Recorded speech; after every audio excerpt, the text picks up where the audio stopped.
Welcome back to the channel, y'all. It's been a minute. I know it's been a minute, but I'm back, and I'm gonna do something a little different today.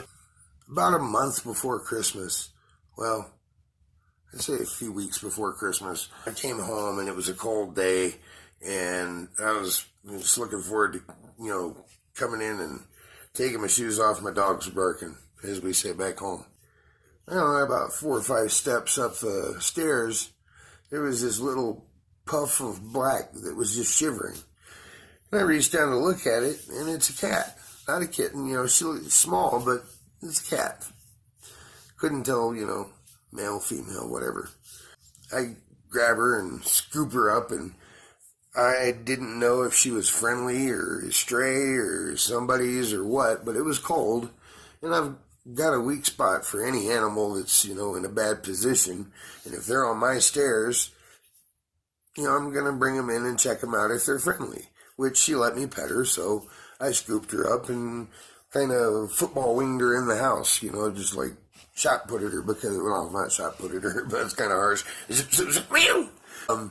I didn't shot put her. I just kind of scooped her up and flipped her into the house gently because I didn't know if she was pointy or not. So I get her in, and I kind of check her out and give her a once over and see if she's healthy. And other than missing a few meals, and she was bony as hell, she was overall fairly healthy, and she was a stray. She smelled like motor oil, and you can tell she wasn't, if she hadn't been fixed, or if she had been fixed, she hasn't, she's had a couple of litters of kittens because she's, her boobs were hanging, which on a female cat, if they've had kittens, you're going to be able to feel her. She's nursed. I grew up on a farm, so I'm familiar with all this stuff. And we had everything from cats to friggin', you name it. We had it. Bunnies, turtles, ponies, moo cows, you name it. It was there. It's Arkansas. Doesn't take much for things to grow down there, including critters. Play with her, tried to play with her. She didn't seem to know how. And over the last 2 months, I've figured out the cat, and I've figured out where she came from, believe it or not. We had some neighbors that lived a few buildings over. I live in some townhouses. They brought home a kitten. This kitten was maybe 8 or 9 weeks old, barely old enough to go home with someone. They let it out the very first week they got it, which I don't know about you guys, but that's way too early. She didn't even know that was her house yet. She hadn't even learned how to play yet. So this 9-week-old cat was thrust out into the world. She never came back. She just lived in the neighborhood off scraps and off, people put out food for cats and, the neighborhood cats, because there are outdoor cats here, even though there's not supposed to be.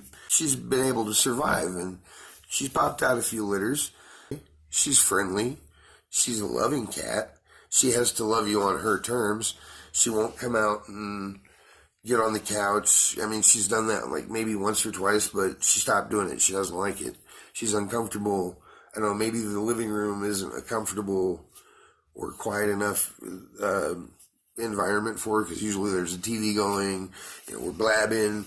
We had some new people coming in and out of here. The front door is opening and closing.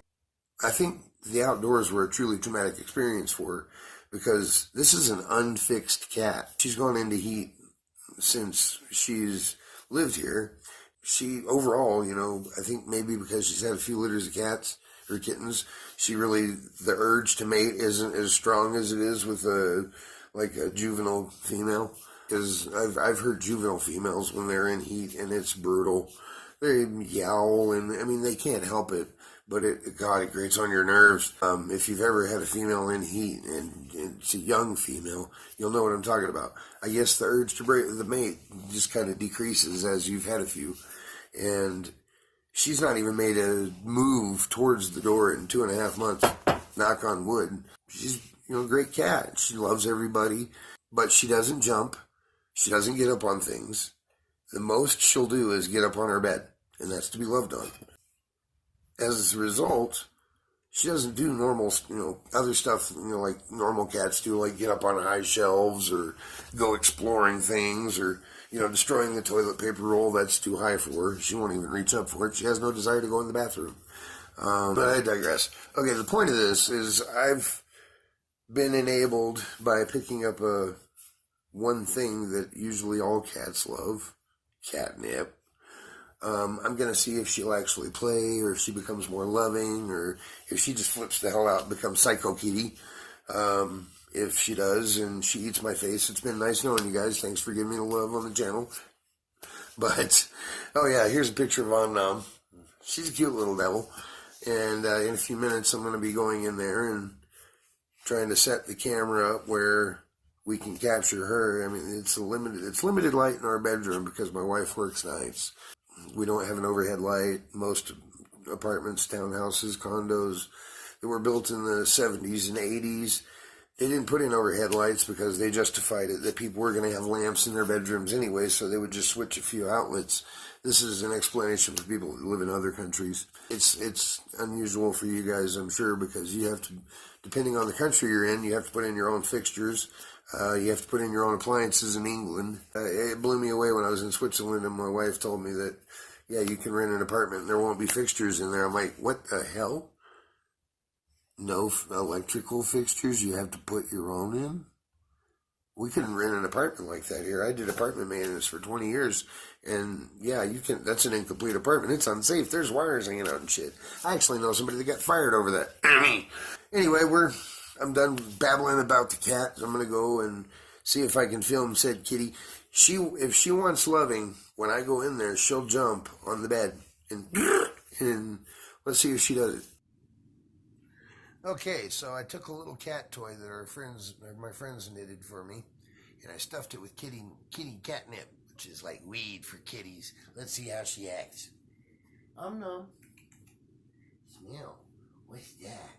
Oh, kitty crack. Let's put it over here by the camera. Boop. Come here, kitty, kitty. Kitty, kitty, kitty. Oh, it's already reacting. She's never been this loving. Come here. Come here. Oh, you're loving on it. What's that?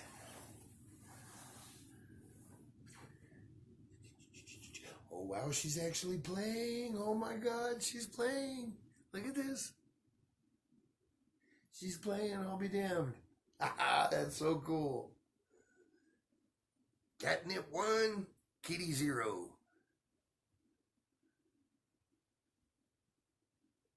Let me see if I bring some in here and put it down for her. Okay, you guys keep an eye on the cat. I'll be back.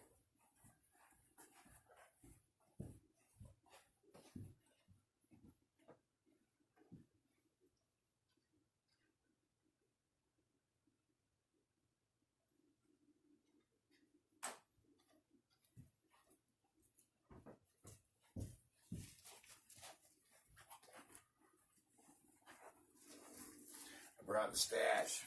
The whole stash, man. Smells like shit.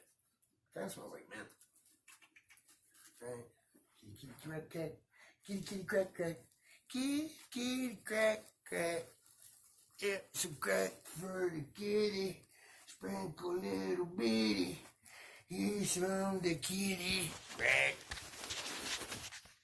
This is a cat that's antisocial. She would normally not sit long enough. She would have ran by now.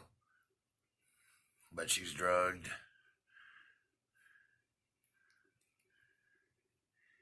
There's some more kitty crack for you.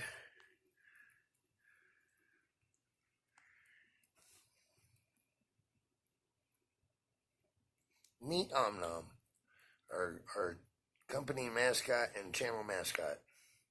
She's the puffalump that has moved in to the humble Jackson clan abode.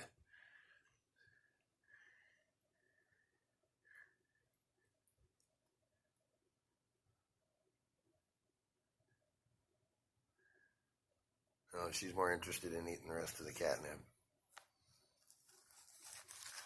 There's the bag, man.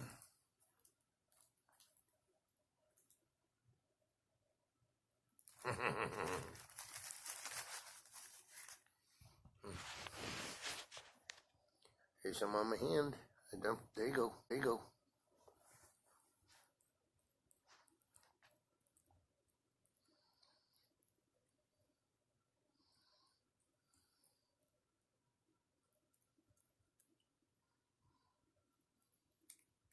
I think my cat is very stoned. What do you guys think? I think so.